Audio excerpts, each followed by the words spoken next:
Hi everyone, welcome back to my channel. It's your girl Gigi with Gigi Loves Beauty too, and I'm back with another video. And today we are doing another palette ranking series video, and I am going to be talking about the brand Anastasia Beverly Hills. So without further ado, let's get started with this video, y'all. I realized when I was going through my eyeshadow palettes that I forgot a couple of brands at the beginning of the alphabet that I have 5 or more palettes from. I honestly did not think I had 5 palettes from Anastasia Beverly Hills, but it turns out I have 6 palettes from them. So yes, they are going to be thrown into the mix, and I'm going to rank my Anastasia Beverly Hills palettes. Now, I used to own way more palettes from Anastasia Beverly Hills. They were, I think a lot of us coming into the makeup game, especially getting started with watching makeup, getting into the beauty community on YouTube, started out with a lot of the mainstream brands, your Anastasia Beverly Hills, your Tartes, your Urban Decay. I used to own a ton of makeup from Urban Decay. I don't own anything from them anymore. But Anastasia Beverly Hills, I still have some stuff from. I actually have 6 palettes. So my criteria for ranking my palettes is I needed to have 5 or more eyeshadow palettes from the brand in order to put them in my ranking series. So since I have 6 palettes, don't know how that happened. I have decluttered quite a bit from them, but now I'm back up to 6. So here we go. So coming in at number 6 is my newest addition to my collection. It is the Nuevo palette right here. And the color story looks like this. This is the palette that is on my eyes today. I just picked this up not too long ago, maybe about 2 weeks ago, 3 weeks ago from Ipsy. It was on sale in their drop shop for $25, which I thought was a great price. This is the first newer palette. This is the first new palette I bought from Anastasia Beverly Hills in years. The last palette I bought, I'll show you when I get to the palette in my ranking. But yeah, this is the first palette I bought from them in years. I really did think this color story was super pretty, but honestly, the only reason why I bought it is because it was on sale for so cheap. The formula, Anastasia Beverly Hills has a solid eyeshadow formula. I wouldn't say their shimmers are the most impactful. Their mattes can tend to be a little on the powdery side. You get a lot of kick up, but the blendability is there, and you can build up the shimmers, and the impact is there. It's kind of in the middle between, a satin and then a super sparkly shadow. Now they do have some palettes where they have a lot more impactful shades than this. This is the palette that is on my eyes today. I wanted to use this because I hadn't used it yet. So I have this on my eyes today, and I have the shades Liberty, the green right here, which I think is gorgeous. I love this softer, more muted green look. So I have the shade Liberty as my matte to ground my look.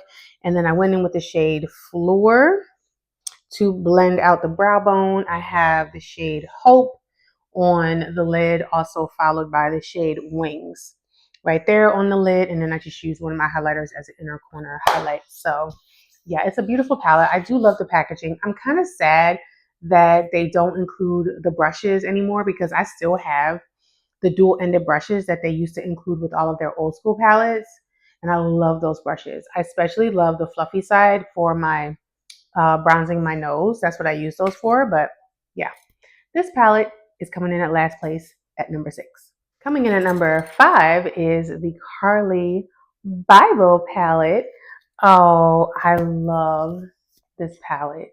I love all my ABH palettes. They wouldn't be in my collection if I didn't love them.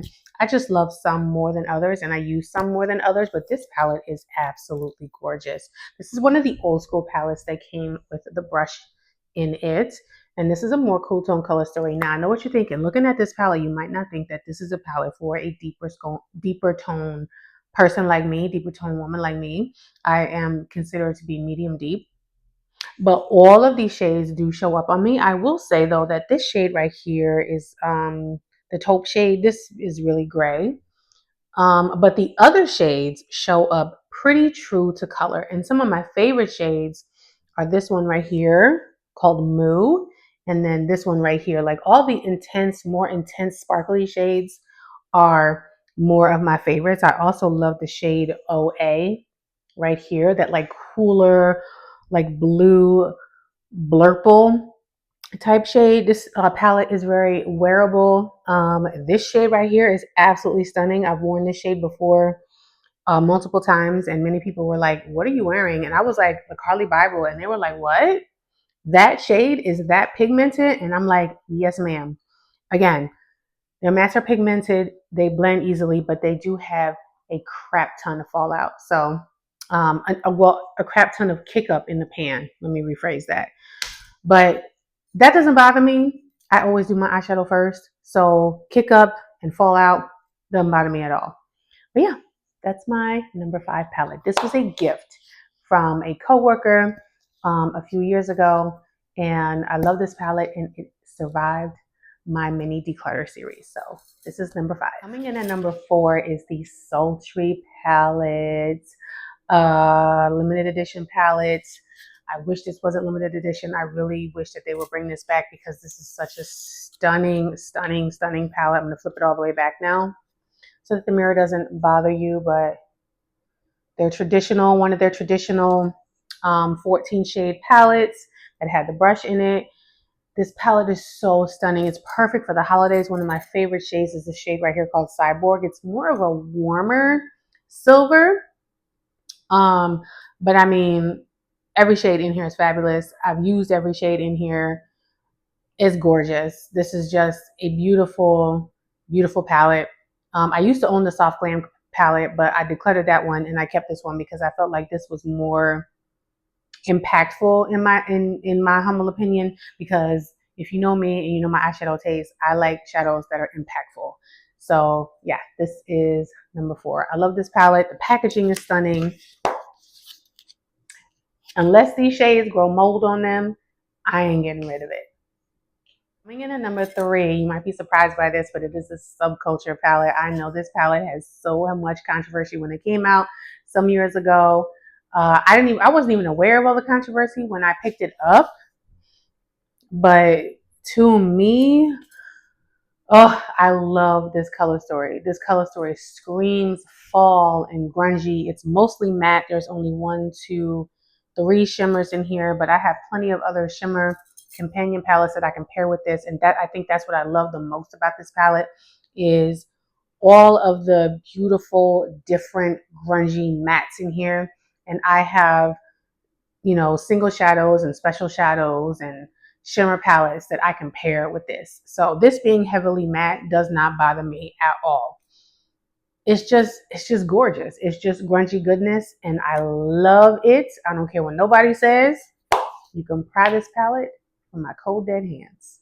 Coming in at number 2 is the one and only large Norvina palette that I still own, that I actually bought, and it is the volume 5.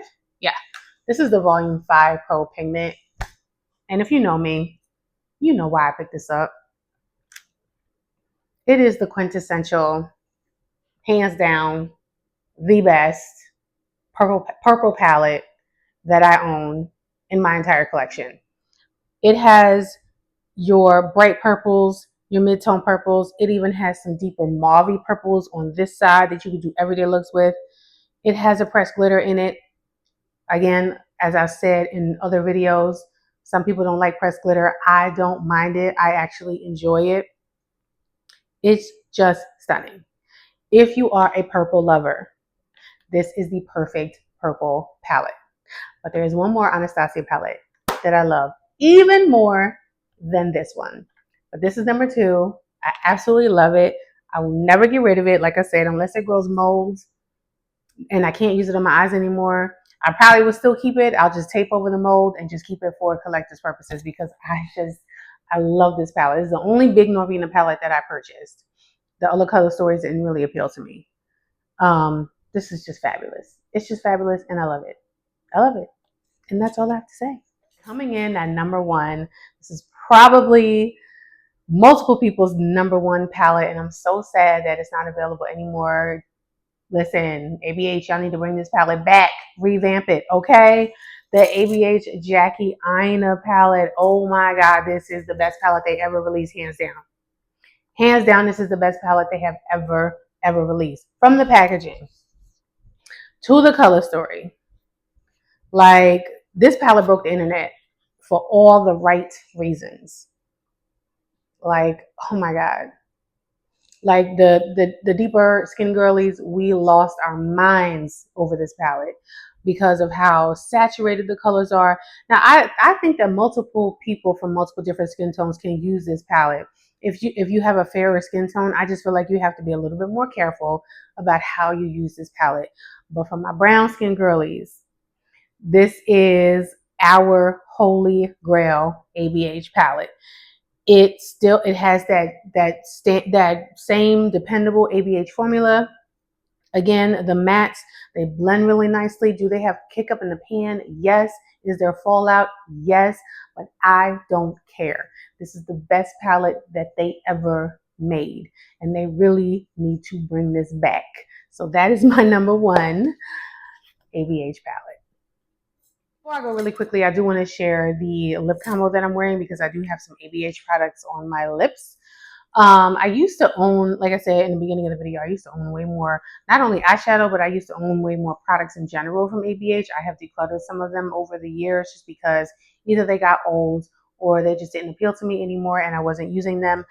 But these products right here on my lips are stunning. First of all, lip liner, I tend to gravitate towards the drugstore and more affordable for lip liners. So this is the Revlon Color Stay Multi Liner, and this is in the shade Catalyst. And so that's the lip liner that I'm using. That's a new addition to my collection. It's really nice. And then on my lips are these two products right here from ABH. This one is Praline. This is a Praline Satin Lipstick. This is one of those like really nude lipsticks, and I got this in one of my Ipsy Icon boxes, and I almost didn't hold on to it, but then I realized that I still had this lip gloss that I can deepen it up with, and so that's why I held on to it. I love the packaging. It's magnetic. I don't know if you can see that, but the packaging is magnetic. It's super cute. And then I topped it with an OG classic, the lip gloss in Sepia from ABH. Ooh, girl, this right here is holy grail status. I love this shade. I hope they will always carry the shade. But that's the lip combo that is on the face, that is on my lips to complement the eye look. All right, so that is a wrap for this video. Thank you so much for joining me. If you are new here and you have not subscribed yet, hit that subscribe button if you haven't already. Also, make sure you follow me on my other social medias, Gigi Loves Beauty 2. We'll put that handle right here. I am more active on Instagram than I am over here, so if you want to keep up with me in between these videos, please make sure that you follow me over there. By the time this video goes up, this makeup look will definitely be on my IG page. So, yes, I love you guys so much, and let's keep this rolling, rolling, rolling, and I'll catch you on the next one. Bye.